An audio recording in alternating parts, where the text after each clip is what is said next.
guys! So for today's mini vlog, samahan nyo kaming mag-walking. Hindi na natin gusto tayo makakarating. Bye! So nakarating kami dito sa may hanging bridge, malapit lang sa subdivision kung saan kami nakatira. Paakyat to ng bundok at ito yung makikita mong view. Yan, pataas pa ng pataas ng pataas. Pero okay lang, ang ganda ng view. Kitang-kita mo ang kabundukan ng Antipolo. Andun na si Love, nauna na. For the hingal na ang person. Love, ano masasabi mo? Sa walk trip natin. Ganda oh, ay puno.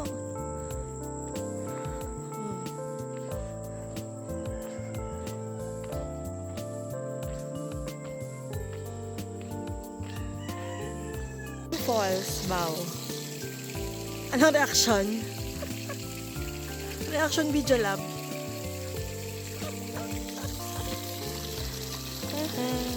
Ang ilog. Nabuhay.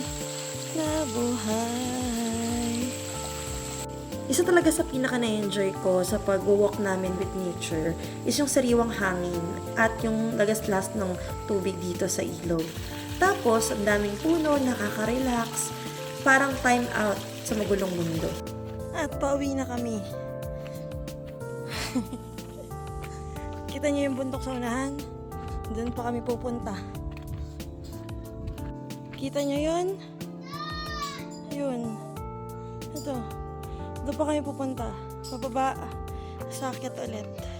Good luck! Yun, sa bundok na to, may komunidad pa. Diba? Amazing. May radyo pa sila, oh. Diba?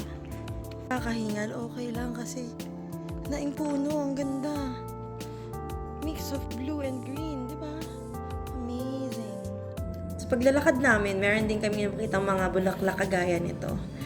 Truly how great our God is. Ang gaganda ng bulaklak dito pa sa bundok na to, may kita.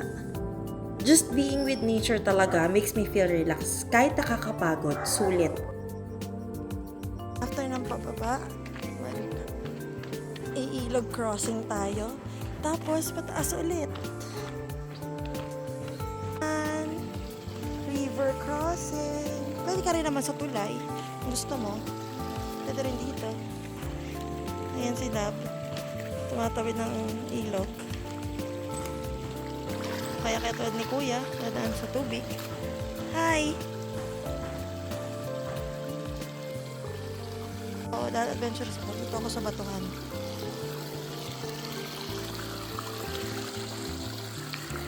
At nabasa nga. Ayan, pag binaybay mo. At ang putik na. Paahon ulit tayo guys. Ahon sa bundok ng Tralala.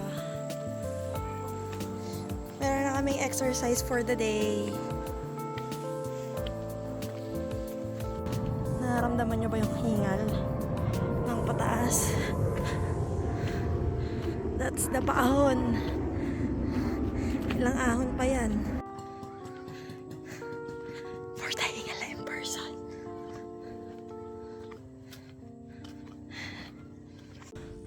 Yung puro paahon. Pero buti na lang malilim at malamig. Kaya kahit nakakahingal, okay lang. So habang naglalakad kami, nakita namin sila dito. Dito sila naglalaba.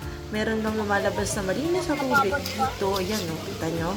Diyan lang galing. Tapos, diyan na sila naglalaba. Grabe, no? Ang simple lang pala talaga mabuhay. Tayo lang minsan yung nagpapakomplikado.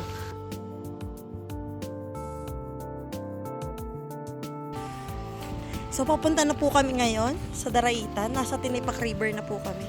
Charot!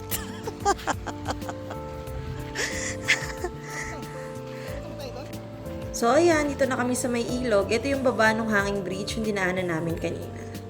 Running water at buhay siya. May mga palaka kami nakita kanina. May isda rin daw dito, sabi ng mga bata.